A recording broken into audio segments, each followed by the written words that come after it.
This in the Middle Ages, that seems pretty important to me. But what I'd love to hear first is for you to unmute, or you can do this by raise of hands.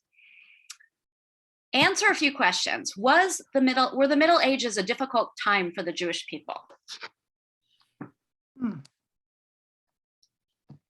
Yes. Yes.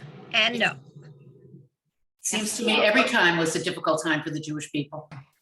1948 seemed good. I think there was a lot of growth at that time, a lot of scholarship and things like that, right? That's what I remember. Yeah. So when you study the Middle Ages in school growing up, public school, you hear words like barbarism, crusades, right? When you study Jewish history about the Middle Ages, you hear words like poetry, grammar, the flowering of our time. I want to begin with my favorite poem. My very, very, very favorite poem. It was written, I'm sure some of you know it. I'm looking at it on a different screen. It was written by the poet Yehuda Halevi. And Yehuda Halevi was born in Toledo. And I loved going to see where he was born when I was in Spain before the pandemic. And he was born in around 1085, died around 1141.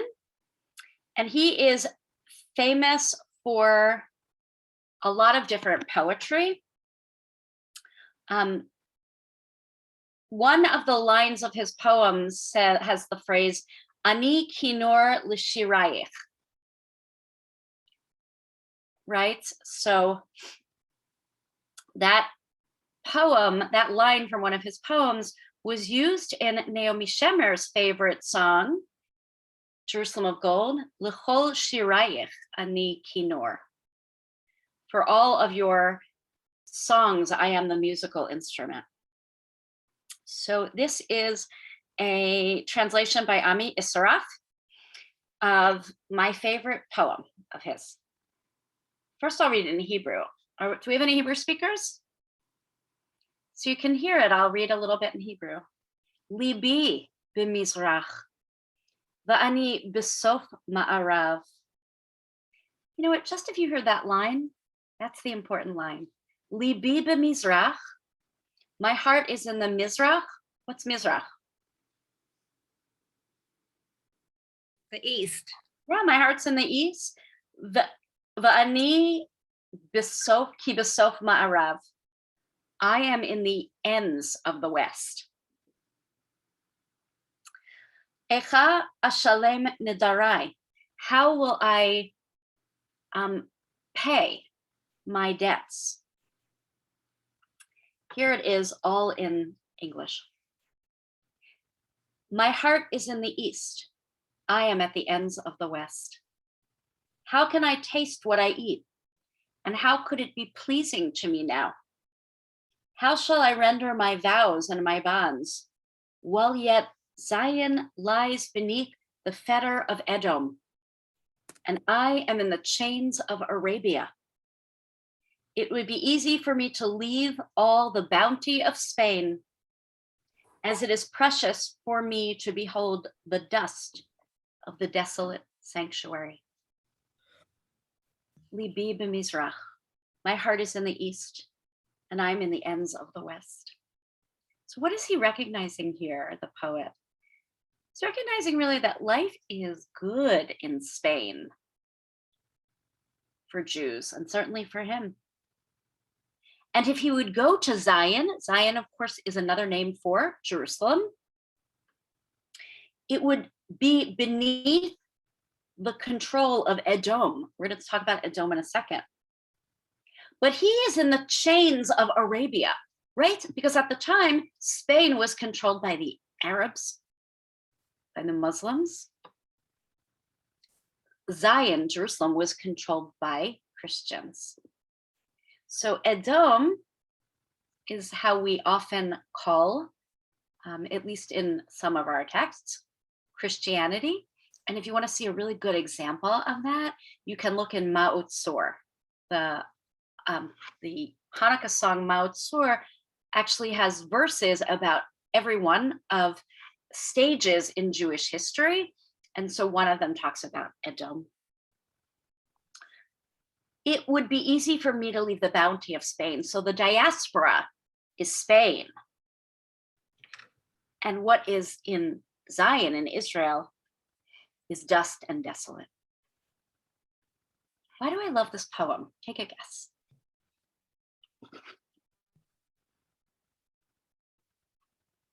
Anyone?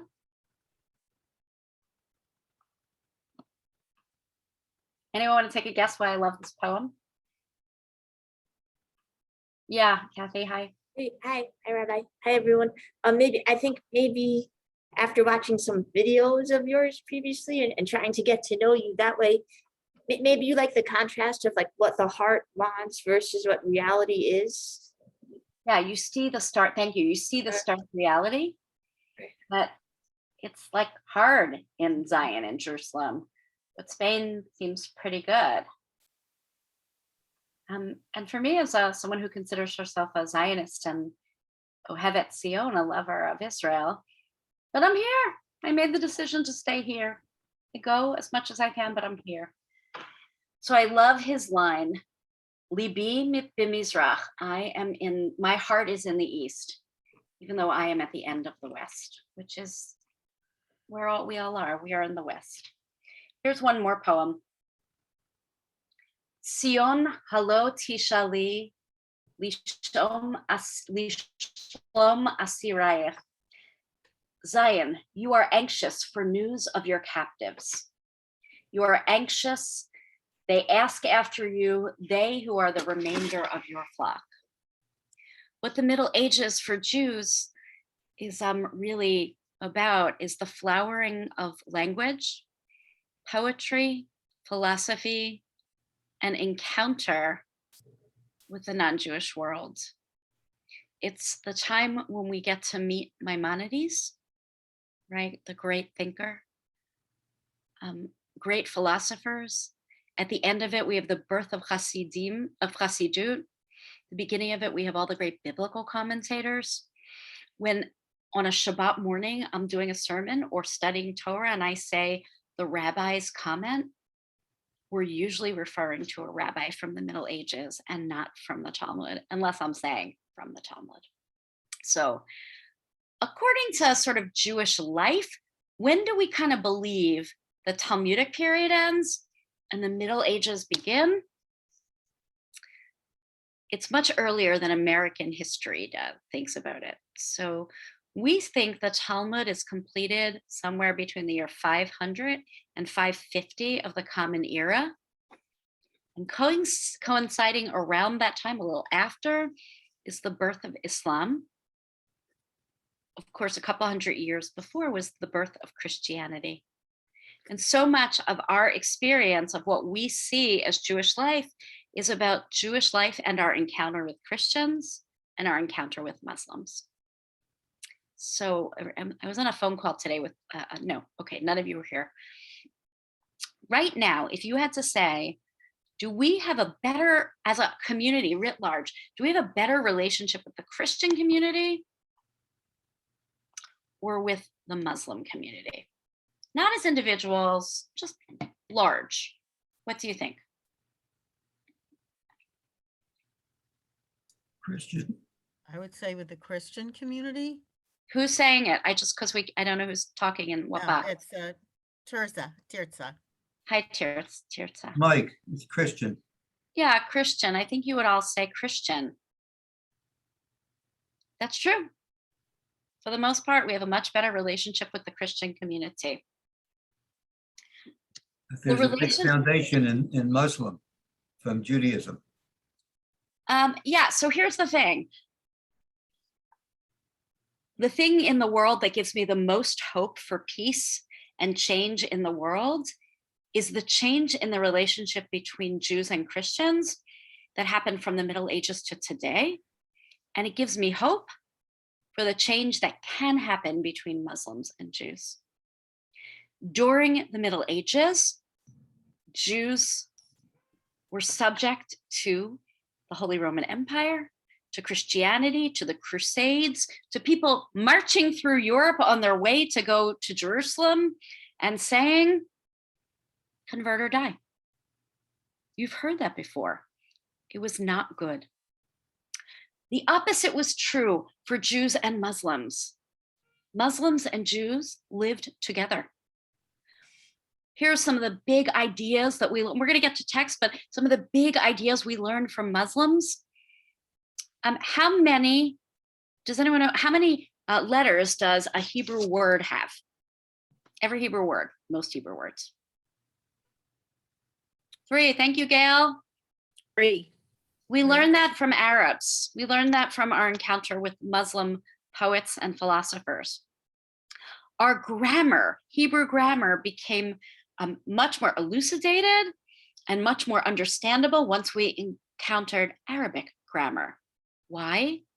Because they're religious, they're languages that are connected to each other. And you know that because we talked about that in a previous class when we talked about how the holidays, how words are so related in Islam and Judaism.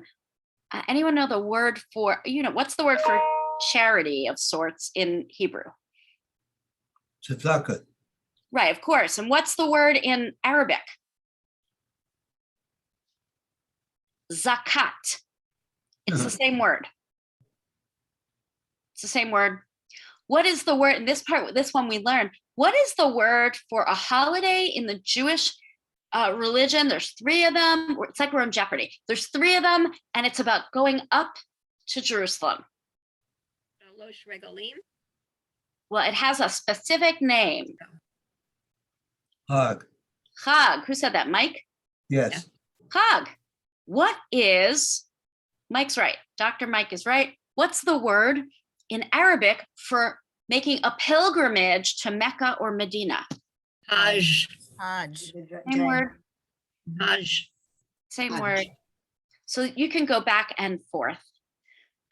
Our greatest leaders learned philosophy from the enlightened Arab world, and they learned mathematics as well. And the Christians weren't our friends. Christians are our friends now.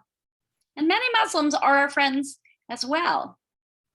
But that shift that took place in the world where Christians were our enemies, now they're not. I pray that when we learn about Arabic culture, or what we say as life under the crescent, that we can understand how related they are to us and how much we gained in the Middle Ages from them. So we're going to go right now and do history. We're going to do a timeline. Before that, does anyone have any questions, comments, or things they want to argue about?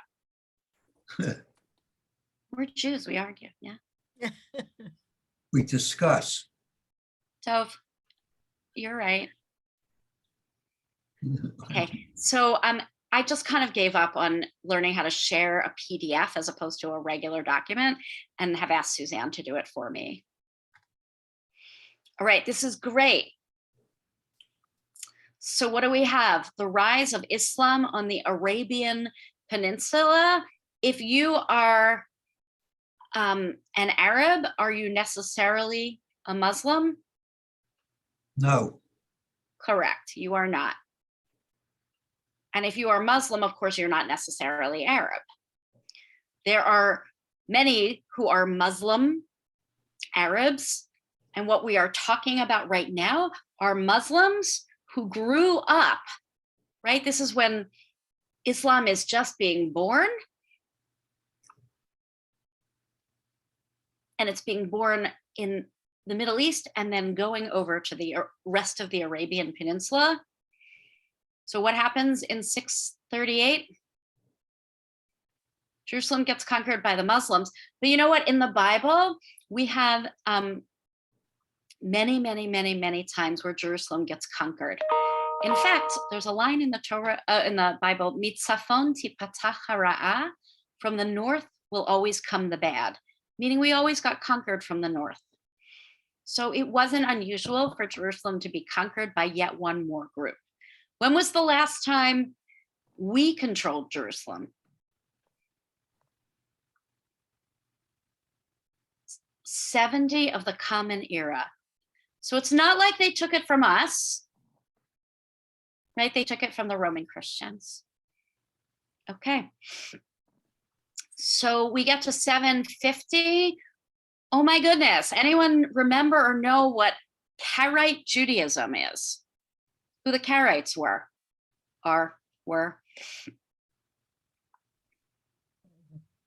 So the Karaite way of practicing Judaism was almost like Christianity, although they're still Jews, in that they rejected the Mishnah and the Talmud. They rejected rabbinic Judaism. And so all of their mitzvot are in the Torah. And there are questions today, are there still Karaites? Some people say, yes, there are, but they only practice biblical Judaism. One might say fundamentalist Judaism. There are not that many of them around, but look where it happens. In what city? Baghdad. Yeah, because Baghdad was a center of Jewish life at the time. Okay, so 912 to 1090. Why do you think it's called the golden age of Spanish Jewry?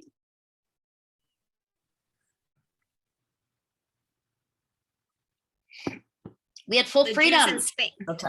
Jews in Spain had full freedom. They could have businesses. Not so under the Christians. They were doctors. They were landowners. It was pretty amazing. And a lot of writing came from them. The most important date to any rabbi or biblical scholar or Jew, 1040 to 1105. Rashi, Rabbi Shlomo Yitzchaki, France. Anyone know what Rashi did besides write commentary on the Torah and Talmud? It will make you respect him a great deal more. He was a teacher. Yeah, also one more thing. He made wine. Oh, yes. Yeah, he made wine.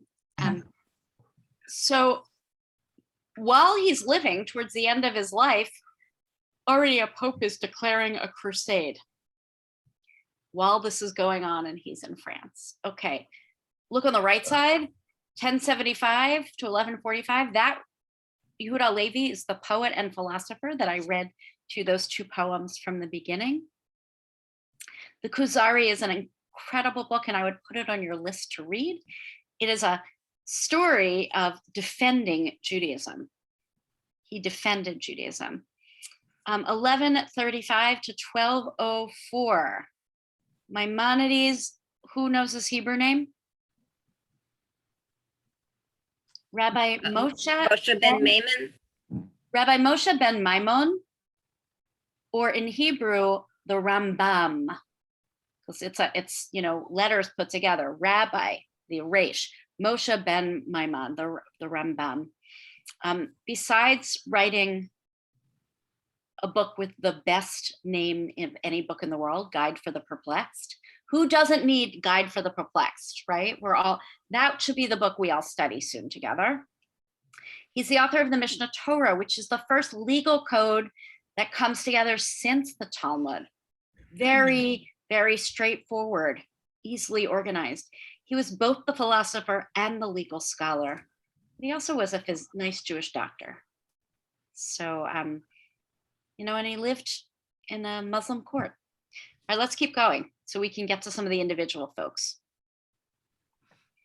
Anyone know what the Zohar is? So the Zohar is the original book of Kabbalistic writings, mystical writings.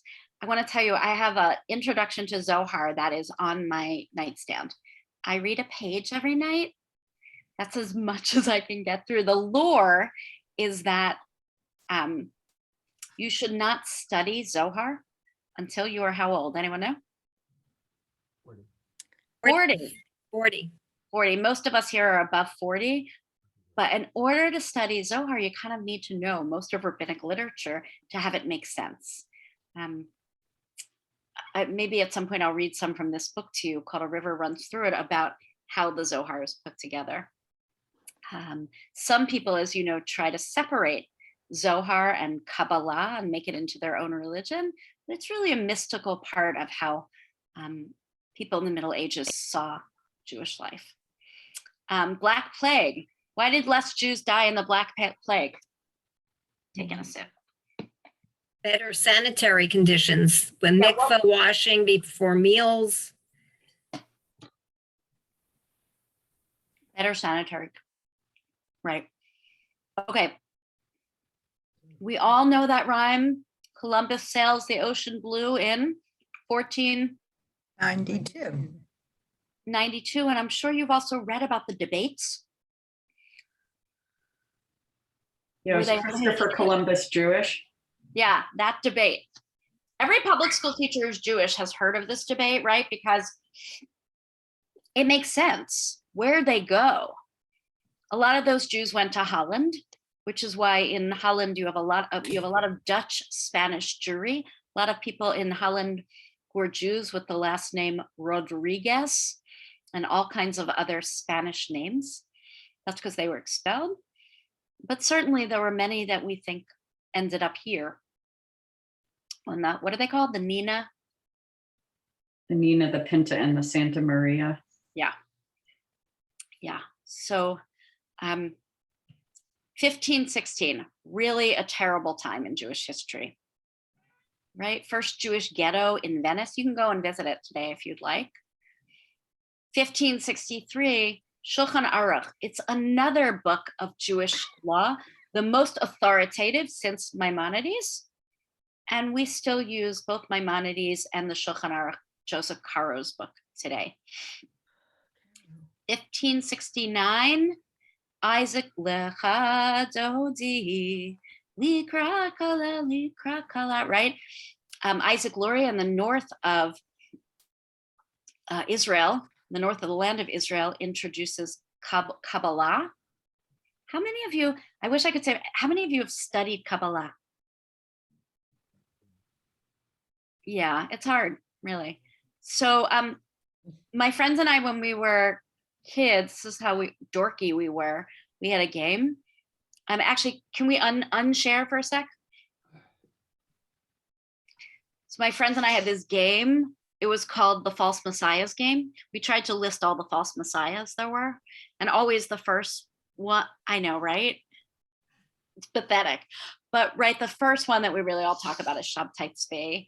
And you think about why during the Crusades there weren't more, right? This was a time where Jews were like living in Christian Europe, and it was not a good thing for us.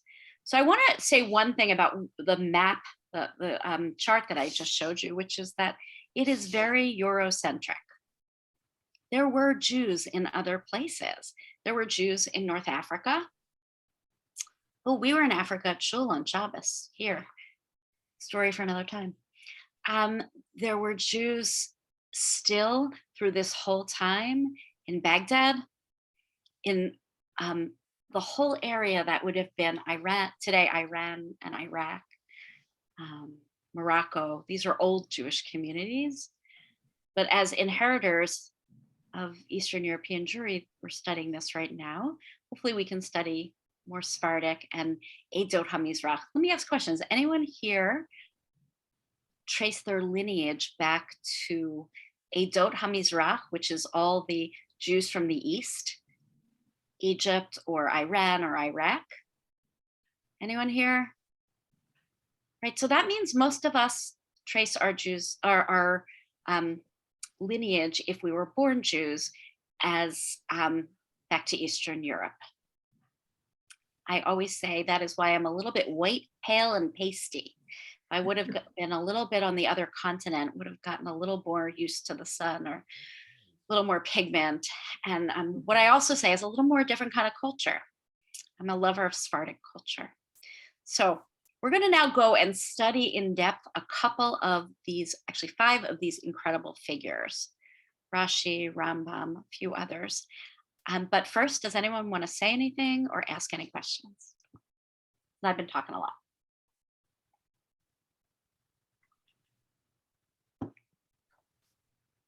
I know I said on one foot. I really meant on one foot, Judaism. Okay, let's go to Rashi. Before Allison screen shares, who has studied Rashi before? Well, Michael has. Right. Anyone want to tell us anything you know about Rashi? Lived Okay, around 1100. Right. So tonight we're going to study a little about Rashi, a little about Yehuda Halevi. Rashi is a commentator. Yehuda Halevi is a poet. Maimonides does philosophy. Joseph Caro does law. And Isaac Luria does Lechadodi and mystical writings. So let's go to Rashi. When a child goes to yeshiva or Hebrew day school and you reach a certain grade, you do not ever study Torah without studying Rashi along with it. That is how important Rashi was to us understanding Torah. Okay, so Suzanne, can you share? And it'll be the very first page. Rashi will be the first page. And if you'd like to actually learn some Rashi, you can go to Bible Baboker at 8:45 on Saturday mornings, because often they'll have a Rashi there. Okay. Can you put it a little further up? So this is the very beginning of Genesis, and you're going to see in these few, further down. Sorry, my fault. I want to see the whole thing. Yeah, a little further. Okay, so at the beginning, right here, who could read for us? What is the reason? Well, what is the reason that the Torah Thank you. starts here? Is because of what it says in Psalms. God has shown his people his strength when he gave them the heritage of the nations. That is to say, that the Torah begins with creation in order that if the other nations accuse us of being robbers, since we conquered the land of Canaan, Israel, we can reply that the entire world is the property of God. He created it and he gives it to whoever is proper in his eyes. It was his will to take it from them and his will to give it to us. Okay, Suzanne, I'm going to ask you, I'm so sorry, but to unshare for a sec. We're going to keep sharing and back sharing. Unsharing. Anyone think about what Rashi just did there? So again, the verse is, in the beginning, God created heaven and earth. And the writing that you heard, what is the reason that the Torah starts here? That's Rashi. And then Rashi answers his question. Why is Rashi bothered with the term in the beginning, God created heaven and earth? What's his question?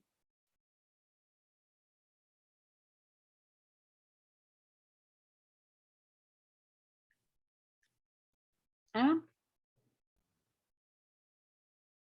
So I would say, like, a normal person doesn't necessarily pick up a book and read it and say, why did the author begin here? Like, why wouldn't the author begin here?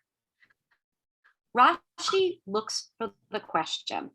The job of Rashi is to look at the text, to go deep into the text and say, oh, it says in the beginning. And so Rashi says, well, wait, why here? Why is the Torah starting here? His questions and his answers will always bring about a sense of, wait, should I have asked that question? When you study Torah as a kid, or even now, Michael, this is like a great thing that like I kind of do when I was preparing for you guys for last year. That one time I came to Bible Book Here, or in general, when I'm reading, I like to read the Parsha myself, or read an Aliyah of the Parsha myself, and then say, what would Rashi ask? What's unclear in the text? What's bothering Rashi? Exactly. Try to get into the head of the greatest medieval Torah scholar and say, what's he going to be concerned with before I look at his answers? Doug, you're on mute, but your hand's raised. No, I did Bible Boker for a while. I don't think we ever discussed Rashi. No, we did. I'm No, sure. I was there. All right, well, I'll come again. We'll do Rashi. Don't worry. We will. Sounds good, Rabbi. Or I'm sure you have, because you have. But okay, so he says, what's the reason that the Torah starts here? And then he answers, it's because of what the Psalms say. God has shown God's people strength. That is to say, the Torah begins with creation in order that if the other nations accuse us of being robbers, since we conquered the land of Israel, we can reply, the entire world is the property of God. God created it and gave it to whoever God wants. God gave it to us and God can take it away from us. Rabbi, Yeah. well, then the Parsha Hayashara, as far as ownership, the first, The plot of land. Abraham, the Machpelah, the cave where Yeah. Sarah was buried, was bought. Yes. So we didn't steal it. Right. And look, this isn't a political argument because Rashi lived well before modern nationalism. But you can tell already the land of Israel, the land of Canaan, was disputed. This is not a modern conflict we're talking about, which we talk about a lot. The very first Rashi's talking about, he could have talked about creation. He didn't. There were people in Canaan who fought each other before we even got there. Right. Rashi uses his bully platform, although he probably didn't realize everyone would read him when he wrote it. But his question was really to say, you know what? The reason we talk about God creating the world is that God owns the world and God can give us the land of Israel. So Rashi, think about it. You're living in the Middle Ages. The Christians are persecuting you. You can't get back to your holy land. And so Rashi says, you know what? We actually do own it. The land of Israel actually is ours. Okay, let's read another Rashi. Can we throw the next one up? We have just 3 or 4. So the first question you should ask is, what's his question about the verse?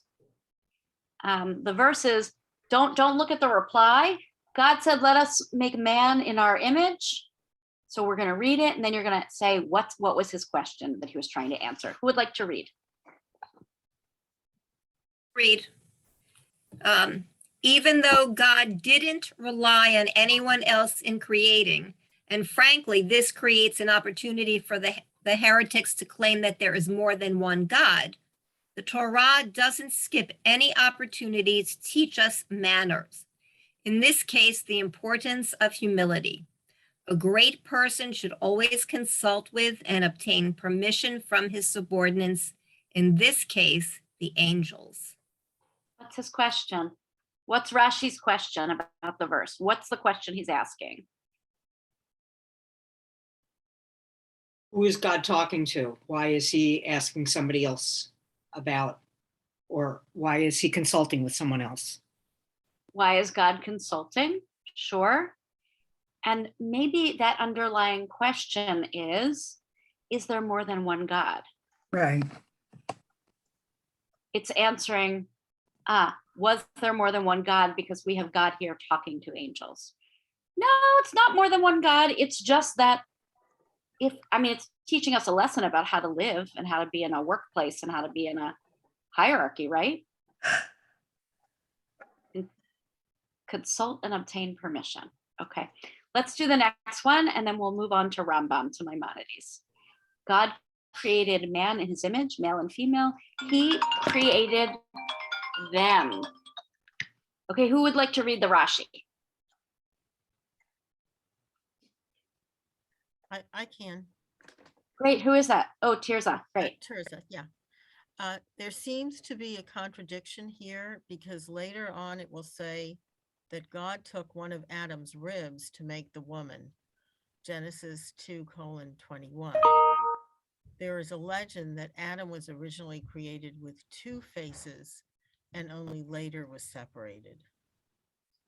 What's Rashi's question? That's what we always want to ask. Whether that's Fran, whether woman comes from Adam, is a derivative, or whether there's sort of an equal standing, 2 faces, one creation. Yeah, and he is also absolutely, but he's also, the fact that he says there's a contradiction, he's going to fix the contradiction, right? Because there can't be a contradiction in Torah according to our biblical scholars, not modern scholars, but those medieval scholars. So he's going to say, actually, really, you should know that originally Adam was created with two faces, male and female. So interesting, right? So let's undo this and talk to each other. Okay. Have you ever studied Rashi before? Not Michael, everyone else. So you can buy, I'm wondering if I have it here, or if it's at work. Yeah, it's probably at the Jewish Center. You can buy volumes of Torah with just Rashi's commentary in a linear translation. Or you can go on safaria.com. I think we've been there before. And that's not how to spell it. Safaria, I'm sure I mentioned it before. It's the open source library of all of Jewish sacred literature.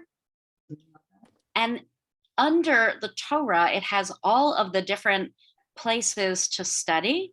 And what I'm going to do is I tried this before. I'm going to see if it works this time. So you're going to have to give me patience because I want to show you how to do it. So I want to show you how to find Rashi on your own. Michael, do you know how to do it? On Safaria, yeah. Yeah. Okay. So I'm going to try it for everyone here. Hold on.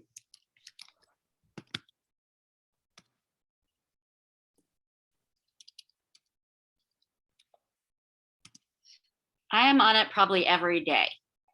Do you still hear me? Yes. Okay, so I'm at this week's Torah reading. Let me try to screen share now. Hold on.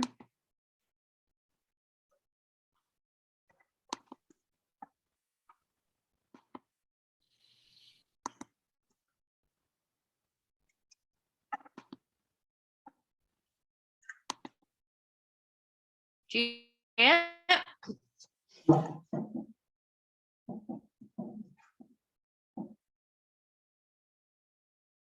Can you see my screen share? Yes. Now we can. Yes. Okay, great. So this is this week's parasha, Vayehi b'shalach Paro. I'm gonna get to something that you might all know.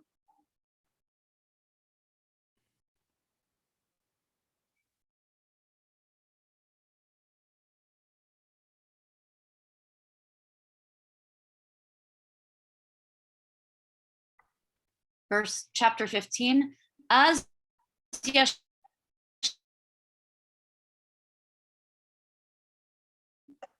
Etira azot ladonai, ashira ladonai, kiga ogaa. If you don't know it from the Bible, you might know it from Prince of Egypt. So if I want to, can you hear me? Yes. If I want to find Rashi, I click on this verse. And on the right side, you see where it says commentary? I click on, I'll ask after, I click on commentary. And I see that over here on the right, it says EN, that means English. You don't need Hebrew for it. And see all these commentators here? Rashi, Ibn Ezra, Ramban, Sforno, Abarbanel, Alsish, Aderet, Eliyahu. These are all medieval commentators, but Rashi is always first. Doesn't matter where you look, and you'll see on this list, Rashi comes up first. So here's this verse. I wanted you to see the Rashi on this week's Parsha. And then Rashi's comment in English comes up. Now I could switch it and it would come up in Hebrew. There you go. Az Yashir Moshe, then sang Moses. With regard to the use of the future Yashir, the meaning is then. That is, when he saw the miracle, it entered his mind that he would sing a song. So if you'd like to read Rashi each week with the Parsha, you just have to come on here and click and you'll see all of Rashi's commentary. As you can see, you could spend all week just reading the Rashi on each Parsha. The horse and its rider, both of them attached to one another. The waters lifted them up and they descended into the depths. Kind of interesting, right? If you're going to study traditionally, that's how you study. You study with Rashi. All right, who has words about this? Interesting, not interesting? Why do people do it? Why do we still do it this way? Anyone want to say anything?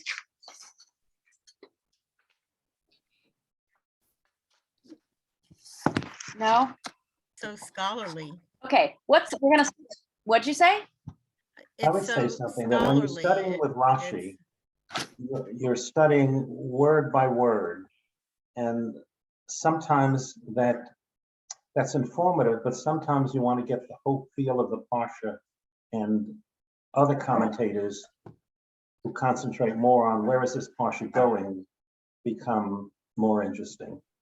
Well, Sparno, I think, is much more interesting. Right, I agree with you. And in fact, what I would say is we should all read the Torah first without any commentary. And then the next one we read is Rashi. And then you go to the others. But to really sort of master how Rashi encountered the text lets you know how all the other every other commentator makes their commentary with Rashi in their head. So that's why he's important. But you're right, Michael. It's tedious. On the other hand, sometimes you really learn some great things from Rashi's questions. Okay, we're moving on from the greatest. Tirza, did you have something that you wanted to say? I was kind of going along with what Michael said. I mean, I consider it very scholarly, the way he teases out what every phrase means. Right, but here's what's so interesting. We teach it to third graders. If you're in a yeshiva, you start Rashi in third grade. You start Chumash in first grade. In third grade, you start learning Torah with Rashi. So I don't know. It's kind of, when you do Torah study, it's about going back to the basics. The basics is to study Torah with Rashi. Not always the most informative. I like studying Chizkuni and Sforno better, but you kind of got to know who Rashi is. Okay. What can you tell me about Maimonides? Is anyone here a physician?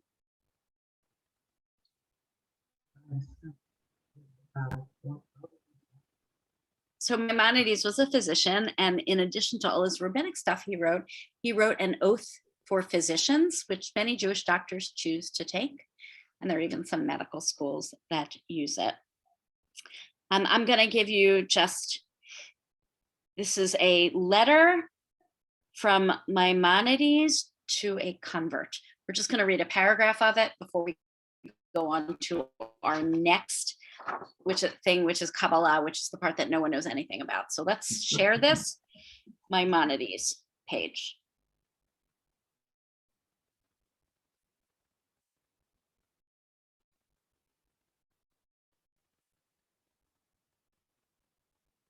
So I want to go to the third paragraph where it says, ever since then, or actually, let's do the second one.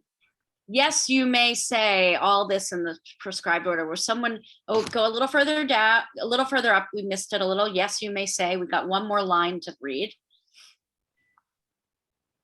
Okay, who would like to read this? This is Maimonides' letter to a convert.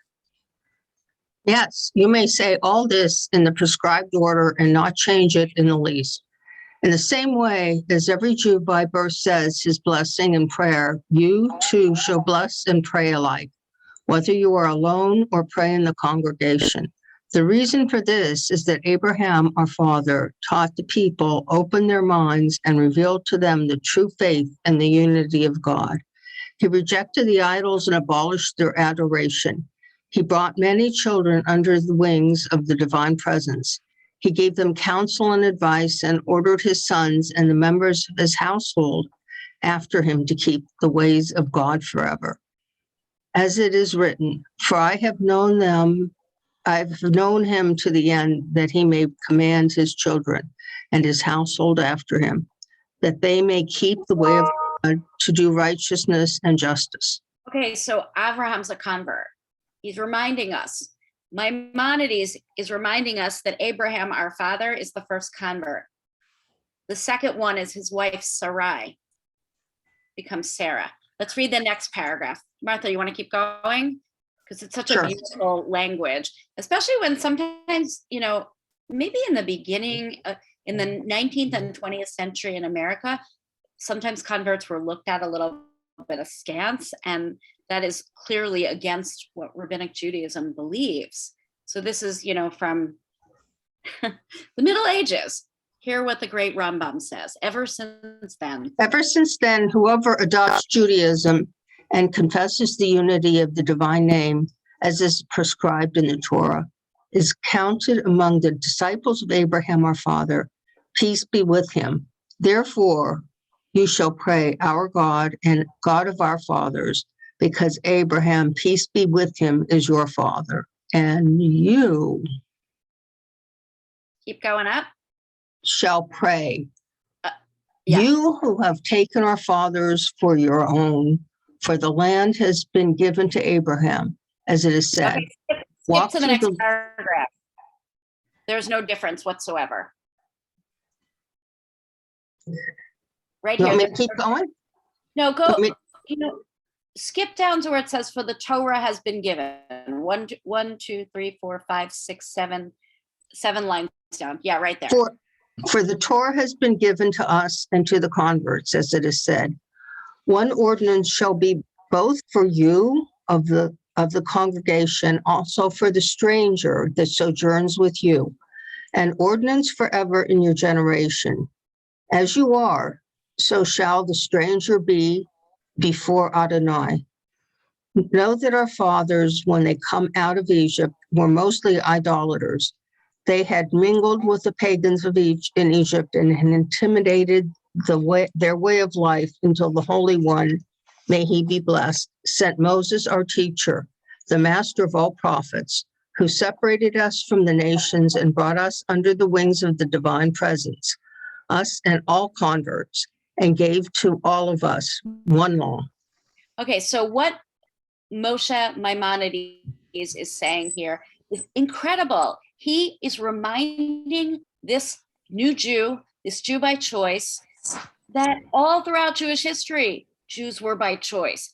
And especially at the time of our Exodus, when we left Egypt with what is called the Erev Rav, the mixed multitude, and those people converted too. But as he goes on, he then says something really important to the one who joins Judaism. So let's read that last paragraph. Do not consider yourself.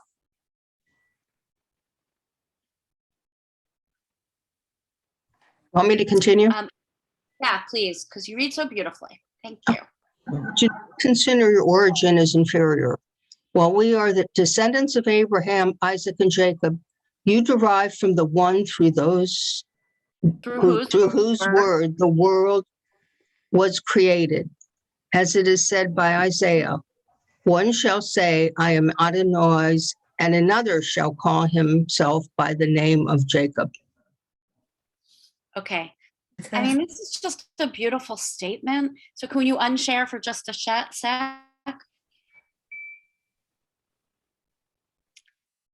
Maimonides writes books about medicine. Maimonides writes the Mishnah Torah, which is the code of Jewish law. But what is Maimonides doing here? He's doing pastoral counseling. In a note that gets pushed out to the generations, he's saying important principles like it doesn't matter what religion you grew up in. It matters what you believe now. And in fact, you should say, God of our father, Abraham, Isaac, and Jacob. Of course, he didn't know the matriarchs yet, but right? It goes against the sort of,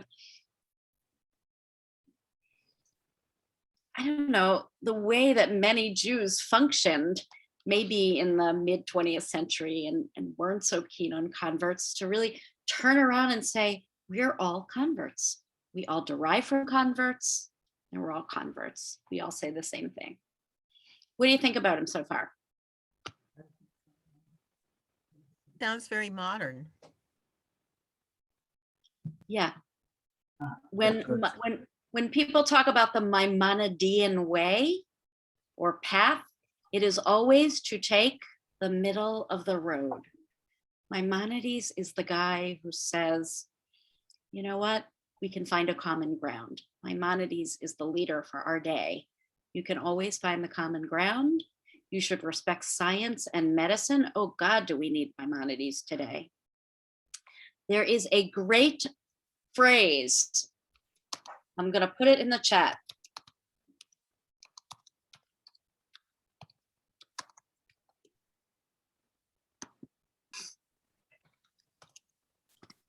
Mi Moshe, lim Moshe, ein kim Moshe. From Moses to Moses, there is none like Moses. Who's the first Moses? Moses at Mount Sinai. Yeah, Moshe Rabbeinu, Moses our teacher, Moses the prophet. Who's the second Moses? Moses Maimonides. Maimonides. Mi Moshe li Moshe, from Moshe to Moshe, ein kim Moshe. There is none like Moshe. I'm going to stop here and go on to our next. I really wanted to do Kabbalah and Hasidic revolution. We'll see. We'll probably just get to Kabbalah because I know Ellen and a few other people have another meeting soon. So Kabbalah. How many of you listened to Madonna? Madonna, the musician, or did you? Right. Remember for a while she was into the Kabbalah Center, and she thought that she and her followers thought that you could take Jewish mysticism out of Judaism. We believe it belongs firmly in Judaism. But what I want to say to you is if you study mysticism, you have to sort of take your rational self and shelve it for a second. This is not rational. Mysticism and Jewish mysticism. Whoever discusses four things, it is better that he should not have been born. What is above, what is below, what came before, and what will be after.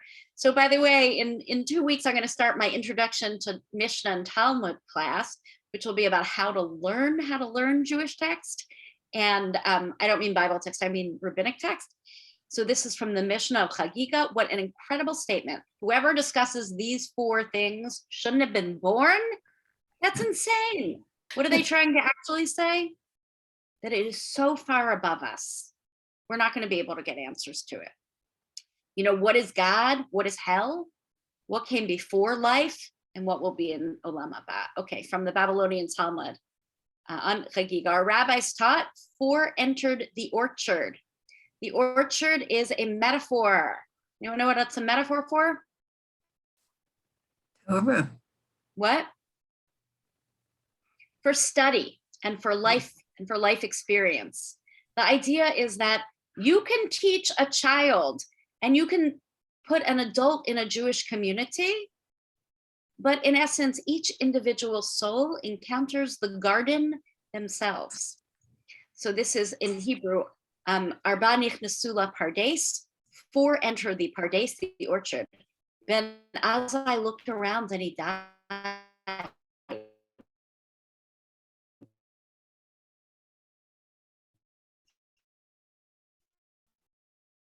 He could live and leave by Milton Steinberg. Buy it tomorrow. Buy it on Amazon tonight. It's the best book. It's just an amazing read about this story and about Elisha ben Abuya, a Talmudic figure who becomes a heretic. Only books I have that I haven't read. But if you haven't read it, it is just a beautiful, beautiful read. Only Rabbi Akiva entered in peace and exited in peace. Okay, we're going to read a little bit about what Rabbi Shimon said. Who would like to read who hasn't read yet? I'll read. Okay, but let me just tell you, this is from the Zohar, right? The Mhm. Zohar is that book. I have a version of it in my office that just came out a few years ago, so I'm trying to really start it. It's the translation by Gershom Shalom. We're just going to read a little bit of it, and then we'll read from maybe the essential Kabbalah, a few lines.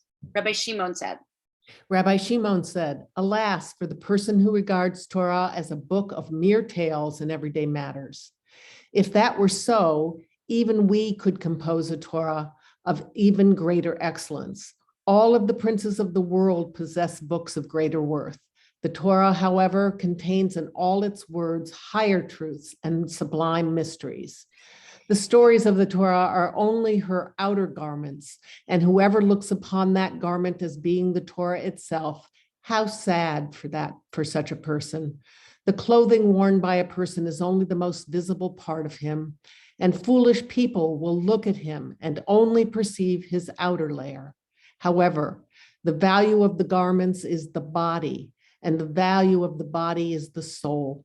So too, the Torah has a body and a soul that is enveloped in garments of worldly narrations. Okay, anyone? Amazing. Amazing, beautiful. And we love it because it's true. Who, especially as we age, who thinks we are just what our bodies are? So too, the Torah is not only the outside and the words on the parchment. Beautiful. Okay, I'd like us to read this next one. So if we can go up, an impoverished person. This is from the book, The Essential Kabbalah. Different person to read? Yeah, I'll read it. An impoverished person thinks that God is an old man with white hair sitting on a wondrous throne of fire that glitters with countless sparks, as the Bible states. The Ancient One sits, the hair of his head like clean fleece, his throne flames of fire.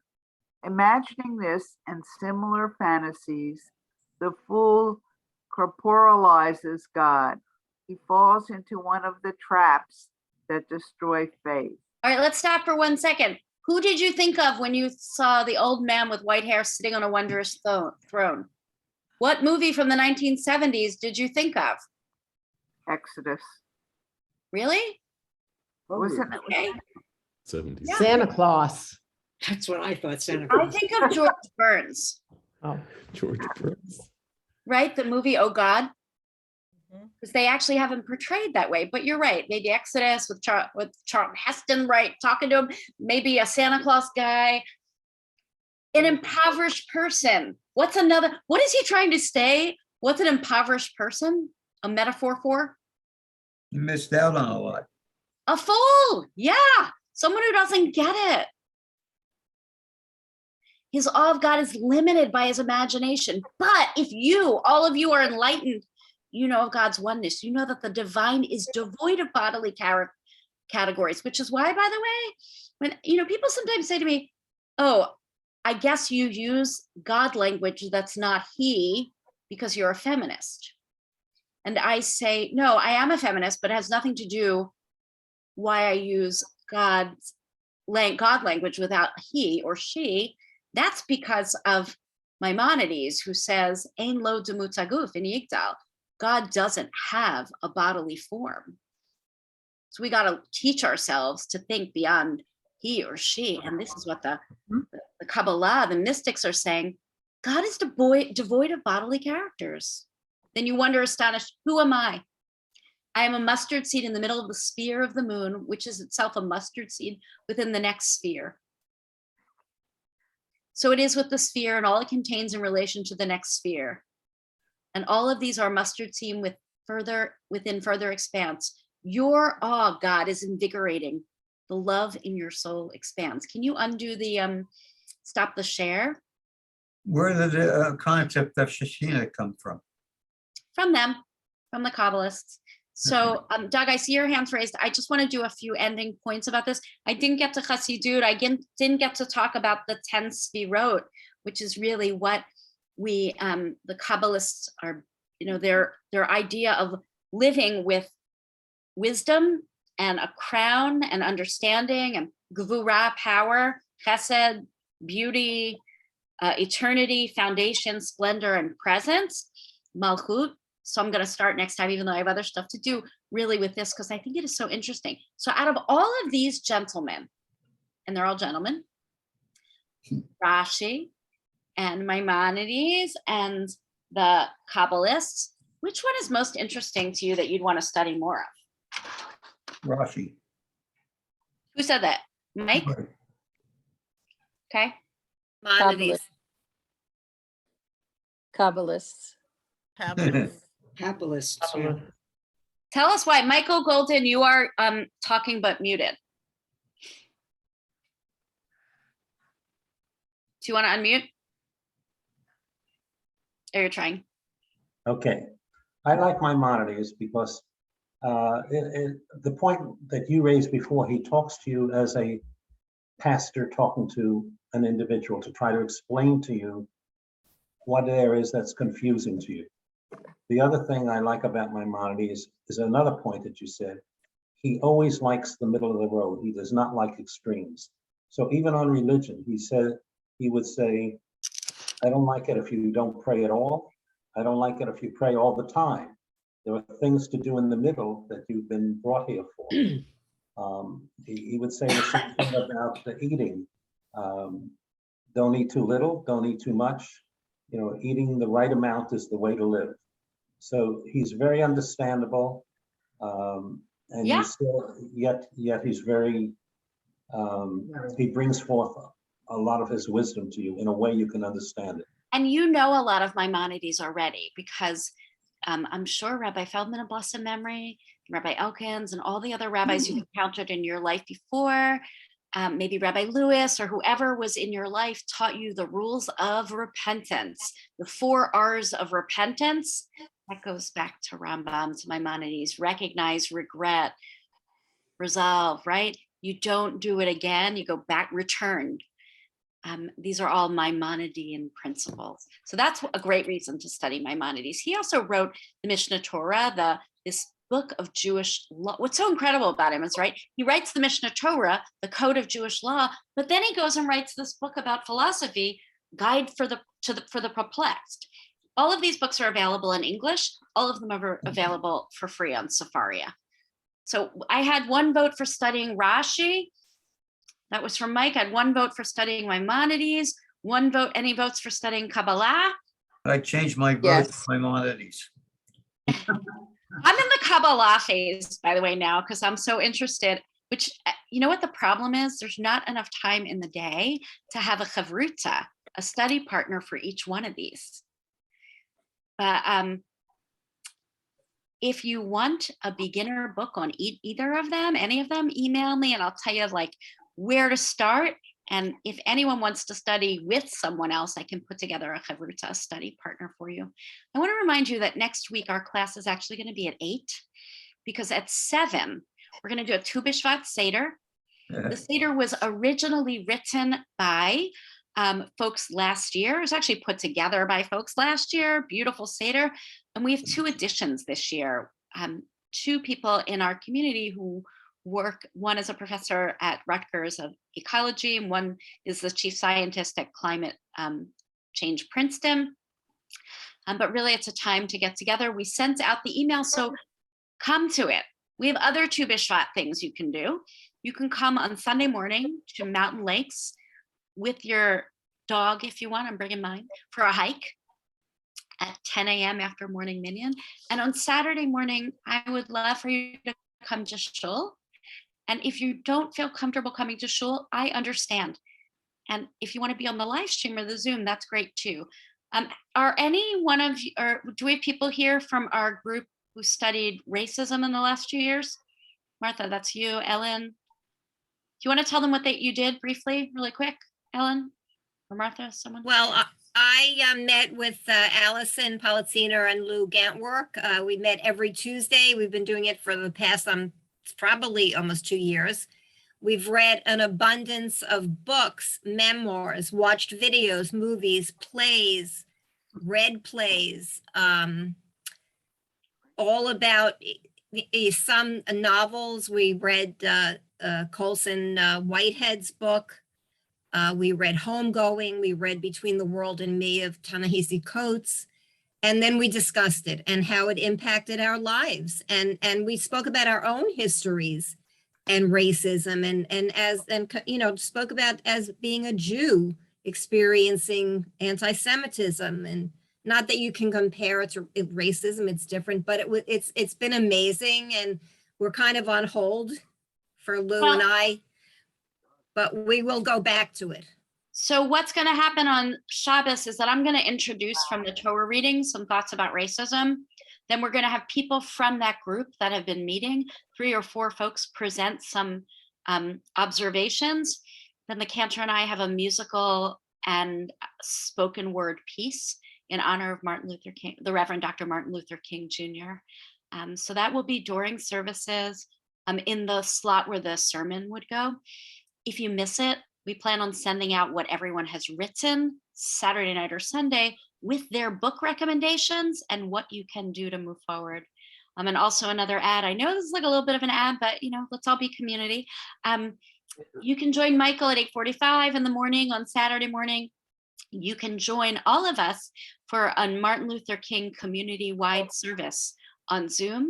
I've been talking to the pastor. Cantor and I are getting our stuff together, and it will all be on Zoom Monday night at 7 p.m. So there's a lot going on. Does anyone have anything they want to say? Doug, your hand is raised.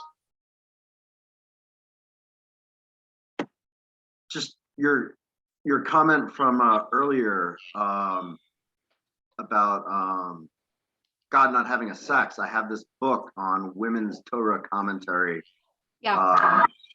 Done by women's rabbis, and in general, I find it not very serious, which is the part I don't like about it. But I get the sense that women writing are actually quite talented. They're just writing for a broad audience. But anyway, I read the chapter in conjunction with, I think, 2 parshas ago, and it went over how God used to be clarified either by she or by he. Like it would use either adjective, and there was a sense that God also had a feminine aspect to God prior to kind of commentary taking over later on. Does that sound about right to you? I don't know. That's what this said, and that was interesting, but it just didn't do it in a very academic way. Right. That book is written not as an academic text, but as a for the people text. Yeah. But it's interesting.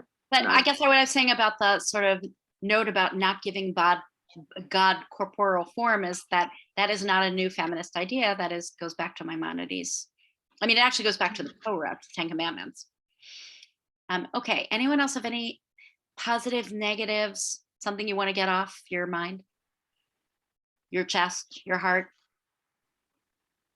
Thank you so much. Thank you. I wanted to say how much I enjoyed tonight.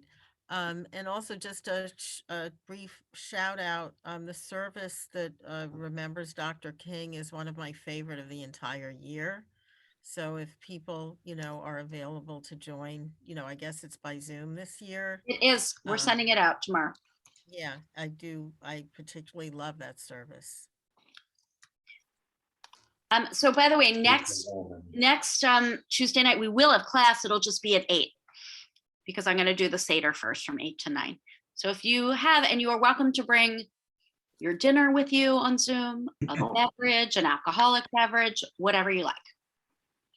There's also a great bat mitzvah girl this week, so come and celebrate, Paula. Thank you so much, everyone.